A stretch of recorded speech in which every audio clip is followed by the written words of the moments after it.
Ayuha almu'minun, katika adabu ambayo lazima tuzingatie ikiwa wahudhuria na umealikwa mahali, ulama wanasema uhudhurie kwa wakati.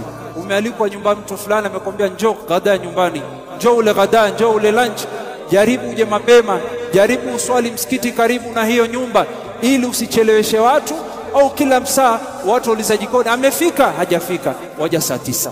Na asije kabla wakati watu waanza kupika na umealikwa baada dhuhur, wewe umekuja nyumbani mtu saa 4 asubuhi, na hiyo pia hairuhusiwi. Akifika nyumbani aombe ruhusa na abishe. Katika kuomba ruhusa ajitambulishe, akiulizwa wewe nani ajibu aseme mimi ni fulani ibn fulani, na usiwe ni mwenye kuangalia nyumba za watu.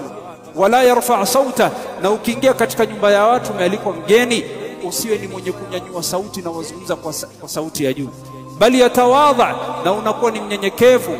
Wayaqud haythu yujlisu sahibul bayt, na mahali ambapo mwenye nyumba amekwambia ukae, usikae kwa kiti ya wajua kawaida katika sitting room kuna kiti ya mzee, usiende ukakaa pale.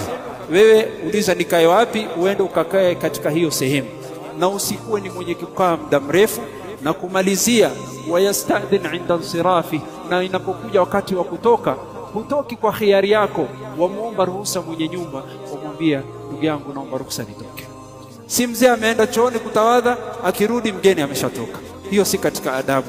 Wala yughadiru illa an ya'dhana lahu sahib albayt, na usitoke ikiwa umealikwa illa kwa ruhusa ya mtu aliyekualika. Mwambie jamaa naomba ruhusa, akikupa ruhusa waweza kwenda.